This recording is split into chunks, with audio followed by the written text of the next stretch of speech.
अस्सलाम वालेकुम, मैं हूं सलमान चीमा और आप देख रहे हैं चीमा ब्लॉग्स। आज की वीडियो में हम बात करेंगे पाकिस्तान वर्सेस इंडिया के दरमियान जो कल मैच खेला गया उसके ऊपर, और मैच के अंदर जो भी सारी डिटेल्स हुई हैं उनके ऊपर भी ज़रा खुल के बात करते हैं।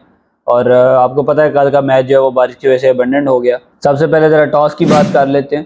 तो जैसे आपको पता है कि टॉस जो है वो इंडिया ने जीता और पहले बैटिंग की, जो कि काफ़ी सरप्राइजिंग फैसला था उनकी तरफ से, क्योंकि जब भी ओवरकास्ट कंडीशंस होती हैं तो उसके अंदर आप इस तरह पहले बैटिंग नहीं करते। और दूसरा, जब आपको पता हो कि जो बॉलिंग टीम है उसके पास इतना अच्छा पेस अटैक है, यानी इसके पास शाहीन है, नसीम और हारिस हैं, जो कि स्टार्ट में आगे सीम करेंगे और आपको तंग करेंगे।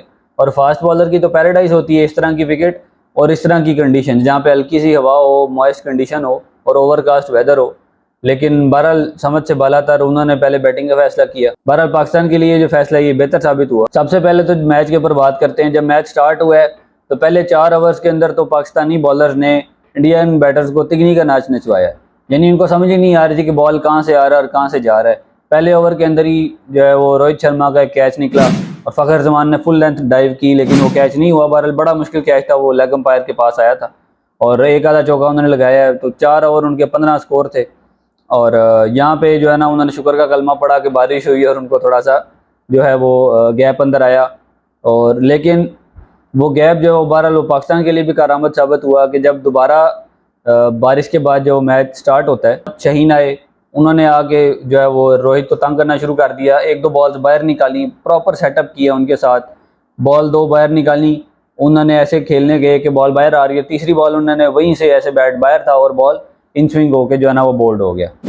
बड़ी ज़बरदस्त बॉल थी। एक दफ़ा मोराल वहाँ पे सेट हो गया और उसके फ़ौरन बाद ही हमने देखा कि 1-2 ओवर्स बाद विराट कोहली जो हैं वो भी इसी तरह आउट होते हैं। यानी एक बॉल पहले वो शाहीन की बॉल उन्होंने प्रॉपर लीव की और एंड तक वो देख रहे थे कि बॉल कैसे पीछे से टर्न हो रही है, और अगली बॉल पे उन्होंने ऐसे किया है, मतलब कवर ड्राइव के लिए गए और एज लगा, टांग को लगा और बोल्ड हो गया। कल उसके बाद श्रेयस अय्यर आए हैं, उन्होंने आगे कोई 1-2 चौके लगाए हैं, वो थोड़ा तेज़ खेल रहे थे। 7 बॉलों में 13 रन थे उनके। तो हारिस रऊफ आए हैं, उन्होंने आके उनको शॉर्ट बॉल की है। तो वो पुल नॉर्मली बड़ा अच्छा खेलते हैं, उन्होंने पुल मारी है तो वो सीधा जो है ना वो फ़खर जमान ने कैच कर लिया। बड़ा ज़बरदस्त वो कैच था। और इसी तरह जो है वो इंडिया के क्विक सक्सेशन के अंदर 3 आउट हो गए। अभी तक जितनी मैंने बात कर ली है, यहाँ तक तो पाकिस्तान ने बड़ी ज़बरदस्त बॉलिंग की है। एक बॉल अंदर आती थी, एक बॉल बाहर आती थी। शुरू के 10 ओवर तो पाकिस्तान ने उनको टिकने नहीं दिया। उसके बाद हमने शुभमन गिल को भी देखा है, जब उनका 6 स्कोर था तो 24 गेंदे वो ले गए और उनको समझ नहीं थी आ रही। यानी वो ज़्यादा टाइम जो ऑफ द स्ट्राइक रह रहे थे कि उनको फेस ना ही करना पड़े हमारे इन खतरनाक बॉलर्स को। तो बड़ा मुश्किल हो रहा था उनके लिए नसीम और शहीन शाह की पेस और उनकी स्विंग को हैंडल करना। हारिस रऊफ तो बहरहाल उसके बाद आते हैं जिन्होंने उनको रॉकेट्स फेंकने थे। बहरहाल 11.2 में एक दफ़ा फिर जो है वो बारिश शुरू होती है और मैच फिर इंटरप्ट हो जाता है। बारिश ने जो इस मैच का सारा मज़ा ख़राब किया है, बार बार आती रही है बीच बीच में। बहरहाल जैसे ही बारिश दोबारा होती है, उसके बाद जब दोबारा मैच स्टार्ट होता है तो आते ही शुभमन गिल जो है वो सबसे पहले आउट होते हैं। हारिस रऊफ ने जो है वो शुभमन गिल को आते ही बोल्ड कर दिया। इस तरह इंडिया के जो है वो 14 ओवर 66 पे 4 आउट होते हैं। शुभमन गिल बड़ी मुश्किल से नज़र आ रहे थे पिच के ऊपर, 10 स्कोर किया उन्होंने 32 गेंदों में, तो बड़ा स्ट्रगल कर रहे थे। 14 ओवर्स के बाद जो इंडिया की पार्टनरशिप लगी है ना, उसने सारे मैच का जो रुख है ना वो भी बदल दिया। 138 रन की पार्टनरशिप लगी है पांड्या और ईशान किशन के बीच में, जिसमें ईशान किशन ने 82 रन किए हैं और पांड्या ने 87 रन किए हैं। इन दोनों ने तो पाकिस्तान को टिकने नहीं दिया, खास तौर पे स्पिनर्स को। अब फास्ट बॉलर्स वहाँ पे ओवर नहीं कर सकते थे, क्योंकि आपको नहीं पता होता कि मैच में बारिश आए या ना आए, पूरे 50 ओवर की तरफ जाना पड़ जाता है। तो अब बहरहाल कैप्टन के ज़हन में ये चीज़ें होती हैं कि उसने अपने स्पिनर्स को बीच में एडजस्ट करना होता है। तो अब स्पिनर्स आए हैं, उनको अनफॉर्चुनेटली विकेट नहीं मिली कल, जो थोड़े से महंगे साबित हुए हैं, ख़ासतौर पर शादाब और नवाज़ और सलमान ने तो बहरहाल अच्छी बॉलिंग की है, बस विकेट लेस गए हैं।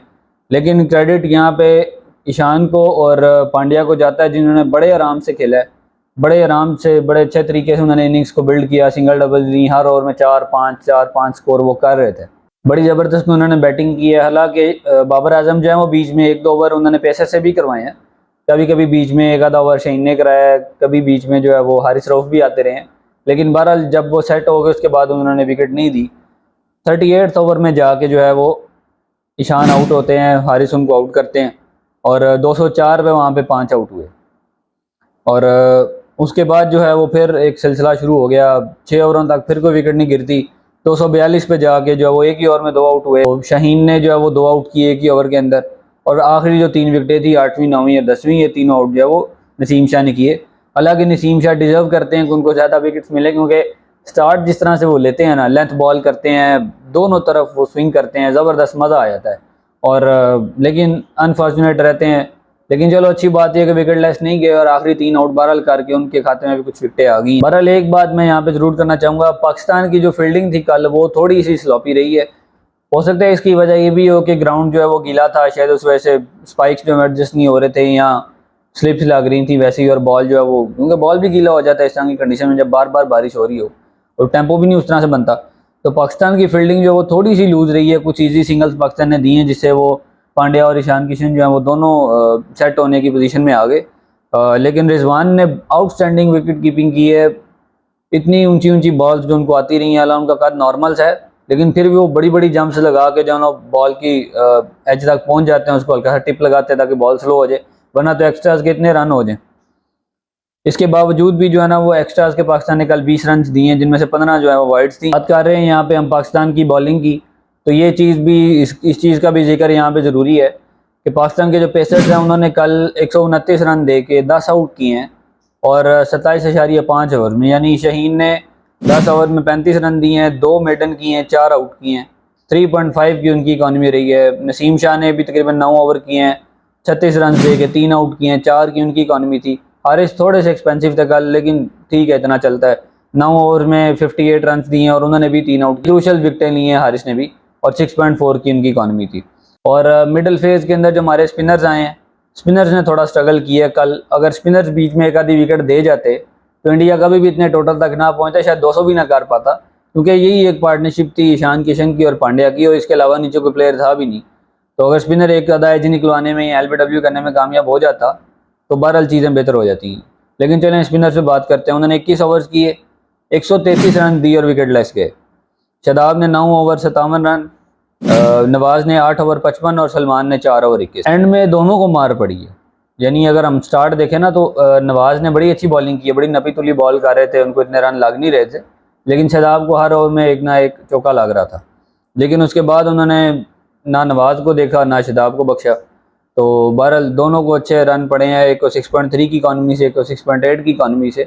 तो इस तरह के ट्रैक के ऊपर स्पिनर्स का ना चलना जो है ना वो अलार्मिंग है। ऑन दी अदर हैंड अगर हम देखें तो इंडियन जो बैट्समैन है वो हमेशा से स्पिन के खिलाफ वैसे ही अच्छा खेलते हैं।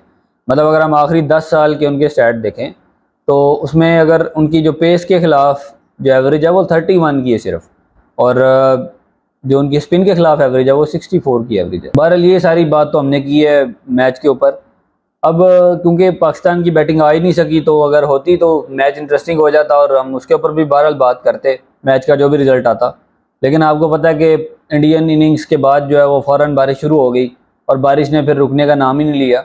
और जो चीज़ें वहाँ पे देखी गई हैं, मतलब 8:21 तक ये टाइम फ्रेम देखा जाना था कि अगर बारिश इस टाइम तक रुक जाती तो मैच कंप्लीट हो जाता, यानी पाकिस्तान को 50 ओवर मिल जाते।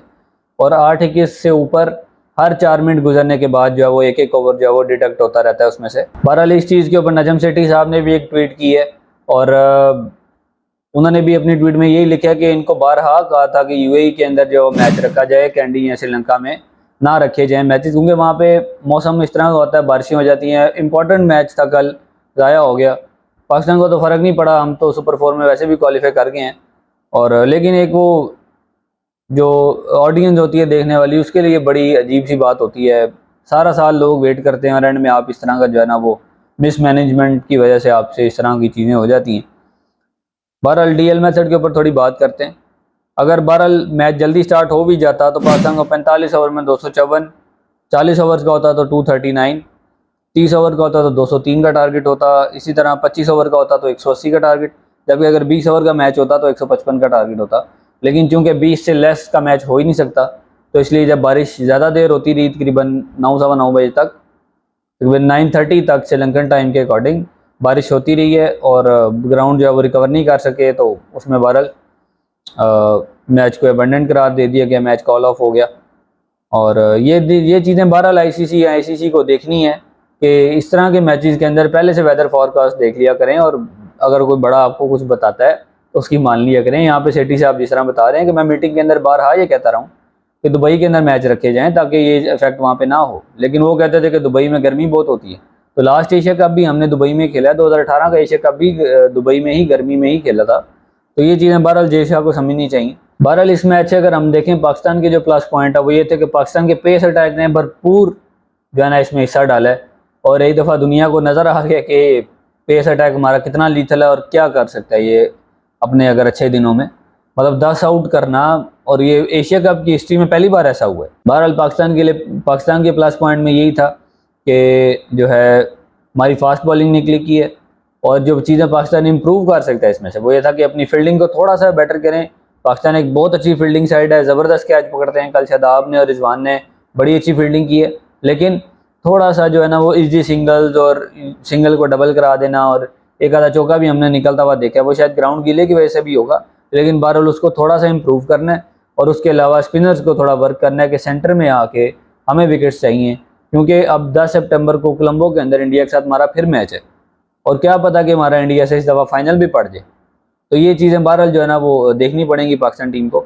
ऑल इन ऑल बड़ा अच्छा मैच था। अगर मैच हो जाता ज़्यादा मज़ा आता, शायद पाकिस्तान जीत भी जाता, क्योंकि टारगेट कोई इतना खास था नहीं, और पाकिस्तान की बैटिंग हमें पता बहुत अच्छी है, बहुत ज़बरदस्त बैटिंग है। एक आधी अच्छी पार्टनरशिप लगती जिस तरह उनकी लगी है तो हमने भी स्कोर को अचीव कर जाना था, कोई ऐसा मसला नहीं है। तो हमारी माशाल्लाह ओपनिंग भी अच्छी है, और नीचे भी प्लेयर्स अच्छे हैं जो कि इस टारगेट की कंप्लीट करने की सलाहियत रखते थे। जो हो गया अब हम उसका कुछ कर नहीं सकते। Looking forward to the next matches. अब जो मैचेस होते हैं हम उनके ऊपर बहरहाल जो है वो देखेंगे क्या होता है उनमें। आज बहरहाल जो है वो लाहौर के अंदर अफ़गानिस्तान वर्सेस बांग्लादेश है, तो वो भी बड़ा इंटरेस्टिंग मैच होगा। तो इसी के साथ वीडियो को यहाँ पे एंड करते हैं। आपसे रिक्वेस्ट है कि हमारे फेसबुक पेज और ट्विटर अकाउंट को ज़रूर फॉलो करें, ताकि नई से नई चीज़ें और अपडेट्स जो हैं वो आपको वहाँ पे भी मिलती रहें। और मिलते हैं इंशाल्लाह आपसे अगली वीडियो में। तब तक के लिए अल्लाह हाफिज़।